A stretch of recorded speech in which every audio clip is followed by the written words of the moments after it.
Man, it is the 50th anniversary of the Towering Inferno, the film that kicked off the disaster film genre in the 1970s. We would get the airport films, the Poseidon Adventure, Black Sunday, The Swarm, all these films, and then we get into the parody of Airplane, which was influenced by the film The Zero Hour from 1957, but also Airport 1975. People always talk about in there. There's a lot of references from The Zero Hour to Airplane, right? But there's a few references also from Airport 1975. Check that out. Leslie Nielsen was in the Poseidon Adventure, and then he would end up in Airplane, and then that genre would die out, and then would kind of come back in the 80s. But then in the 90s, you have Titanic, Independence Day, Twisters. I love a good disaster film because the thing about those disaster films, especially if we go back to the first, so the first one was The Towering Inferno. And that stars Steve McQueen, one of the greatest actors ever, and Paul Newman, one of the greatest actors ever. Even as much as Paul Newman was one of the coolest actors ever, and Paul Newman was just that dude, right? But they were both like, well, who's going to get top billing? And they shared top billing. But it wasn't just them. William Holden was in it. Faye Dunaway was in it. And Faye Dunaway was that chick at that point. She had come up Bonnie and Clyde just before she did Network. Faye Dunaway was that chick. Fred Astaire was in it, and if Fred Astaire ends up winning an Oscar for this film, they would never give him an Oscar for this today. Like the Oscars today hate these types of films. They do. they seem to hate action films unless some tragic thing happened. Like if I hate to say it, but if Heath Ledger didn't die, I don't think he would have been nominated for the Joker, even though the performance was just as terrific and one of the greatest performances ever. The Oscars probably wouldn't have nominated because Chris Nolan didn't get award for Best Director for The Dark Knight. He got his later for Oppenheimer. But back to The Towering Inferno. So The Towering Inferno was fantastic, and the great thing about those films back then, there was no CGI, there was no green screen, baby. It was all explosions, all fire, all stunt work, people getting hurt. The good days, the Poseidon Adventure, man, that's real fire. That's stunt people really hanging upside down, water all over the place. And these are top actors in these films. Like Gene Hackman, one of the greatest actors ever, was in the Poseidon Adventure, and he was in there with Shelley Winters. I think Eddie Albert was in there too. And Gene Hackman, he's this is like Die Hard and Cobra and Robo. It's so crazy that you're taking these A-list celebrities who really weren't stunt people and putting them in harm's way, where stuff is just flying around, people fall over the place, fire, water, stuff getting debris. Oh my God. I'm surprised nobody got sued.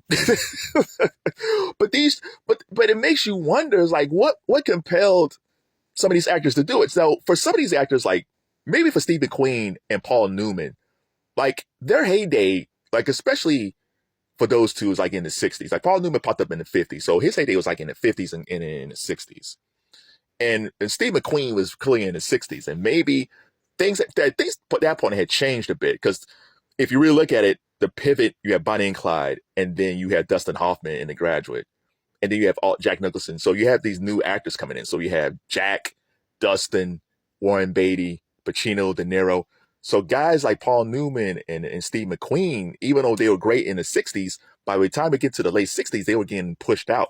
They still had the same great talent, but they weren't getting the same scripts anymore. That was going to Hoffman and Pacino and De Niro and Warren Beatty and Jack Nicholson and Elliot Gould and Bruce Dern. Like there was so many dudes because they were counterculture type actors, right?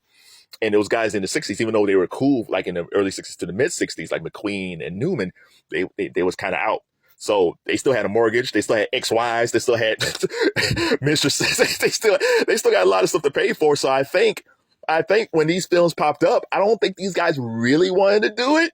But man, the check was due. That mortgage was due. You know, college tuition was due. So I think a lot of these actors took this money, like Shelley Winters. Her heyday was probably in the 40s, maybe 50s, maybe. So she needed that check. Fred Astaire, one of the greatest, if not one of the greatest dancers on film. That was like, 30s and 40s? Like, he needed that check. So a lot of these films, even though they were great cinema, popcorn cinema, You know, a lot of these actors needed that check. Now, Gene Hackman, that was a different thing. Like Gene was part of that crew with De Niro and Pacino and all these guys. So I'm kind of curious. I need to kind of research why Gene Hackman took that gig. Maybe because the Towering Inferno made so much money, because they didn't expect that film to make a lot of money. They made a lot of money. I think maybe Gene Hackman was like, I'll take that check. And plus, he was like that's almost like the equivalent of Jaylen Brown when he played in the Big Three. So Jaylen Brown played for the Boston Celtics, and then he played a game in the Big Three. That's a big time thing that an NBA player did that for at least one game. And maybe that was Gene Hackman. It's like, you know what? This is like kind of fun. Let me try this for a minute, see what it's like. And the Poseidon Adventure was a huge hit. So if you're a fan of this genre, if you're a fan of disaster films, especially the films of the disaster films of the 70s, tell me what's your favorite one. I was watching this story on CBS Saturday, and the dudes, and they asked him, what's the worst film of that era? He said The Swarm, because it was a bunch of killer bees and starred Michael Caine. And he said Michael Caine looked miserable. It's like, hello, my name is Michael Caine. I'm in the movie called The Swarm, where they got all these killer bees flying around me. Stop, bees! Get away from us! I'm Michael Caine. But yeah, Michael Caine probably needed that check too, man. I'm Michael Caine. Why am I making this movie with killer bees? What happened to my life? Shout out to Michael Caine. But yeah, tell me what's your favorite disaster film. And shout out to Titanic. Yeah, of Titanic and Twisters and Independence Day of the 90s disaster films. What is your absolute favorite? That's hard, because they were all good. The crazy thing about Titanic, like James Cameron used a lot of CGI in that, right? I mean, he used a lot of stunt work, but it was CGI.